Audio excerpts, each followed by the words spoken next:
இது உலகின் இறுதி காலங்களில் நிகழப்போகும் மிக பெரும் சோதனை பற்றிய உண்மை சம்பவம். ஒரு மனிதர் சக்தி வாய்ந்த தஜ்ஜாலை எதிர்த்து தனது உயிரையும் பொருட்படுத்தாமல் இறைநம்பிக்கையுடன் நின்றார்.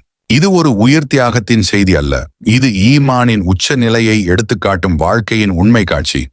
தஜ்ஜால் புறப்பட்டு வரும்போது இறை நம்பிக்கையாளர்களில் ஒருவர் அவனை நோக்கிச் செல்வார். அப்போது அவரை ஆயுதமேந்திய தஜ்ஜாலின் பாதுகாப்பு படையினர் எதிர்கொண்டு, எங்கே செல்கிறாய் என்று கேட்பார்கள்.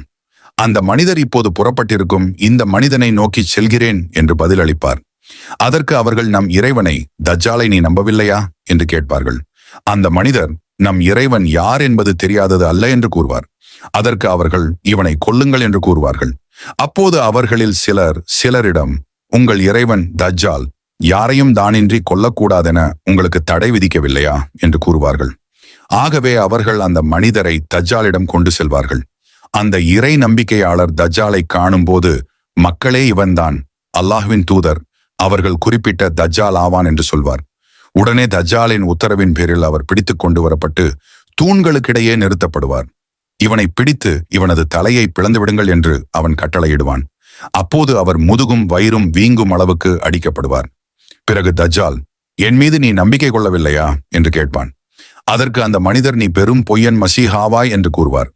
பிறகு அவரது உச்சந்தலையில் ரம்பத்தை வைத்து அறுத்து அவருடைய இரு கால்கள் வரை தனித்தனியே பிளக்கும்படி கட்டளையிடப்படும்.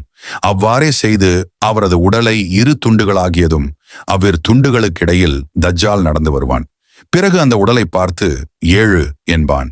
உடனே அந்த மனிதர் உயிர் பெற்று நேராக எழுந்து நிற்பார். பிறகு அவரிடம், என் மீது நம்பிக்கை கொள்கிறாயா என்று தஜ்ஜால் கேட்பான்.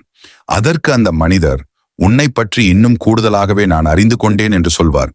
பிறகு அந்த மனிதர், மக்களே, இவன் இவ்வாறெல்லாம் செய்வதால் இவனை இறைவன் என நம்பிவிடாதீர்கள். இவன் எனக்கு பிறகு மக்களில் வேறெவரையும் எதுவும் செய்ய முடியாது என்று கூறுவார். உடனே தஜ்ஜால் அவரை அறுப்பதற்காக பிடிப்பான். ஆனால் அப்போது அவரது பிடரியிலிருந்து காரை எலும்பு வரையுள்ள பகுதி செம்பாக மாறிவிடும். ஆகவே அவனால் அவரை ஒன்றும் செய்ய முடியாது. பிறகு தஜ்ஜால் அந்த மனிதரின் கைகளையும் கால்களையும் பிடித்து தூக்கி எறிவான். அந்த மனிதரை தஜ்ஜால் நெருப்பில் தூக்கி எறிந்து விட்டான் என மக்கள் எண்ணிக்கொள்வார்கள். ஆனால் அவர் சொர்க்கத்தில் தான் வீசப்பட்டிருப்பார். இந்த மனிதர்தான் அகிலத்தின் அதிபதியான அல்லாஹ்விடம் மக்களிலேயே மகத்தான உயிர் தியாகம் செய்தவர் ஆவார் என்றும் அல்லாஹ்வின் தூதர் அவர்கள் கூறினார்கள். சஹீஹ் முஸ்லிம். மறுமை நாளில் மலக்குகளுக்கும் மரணம் இருக்கும் என்பது உங்களுக்கு தெரியுமா? ஜிப்ரில் அலைஹிஸ்ஸலாம் மரணம் உங்களை கண்கலங்க வைக்கும். மலக்குல் மௌத் உயிர் பிரியும் போது, உயிர் பிரியும் வேளையில் அவர் கூறிய வார்த்தைகள் உங்களை யோசிக்க வைக்கும். இன்ஷா அல்லாஹ் இதன் பற்றிய முழு தகவல்களை அறிய கீழே உள்ள லிங்கை கிளிக் செய்து பாருங்கள்.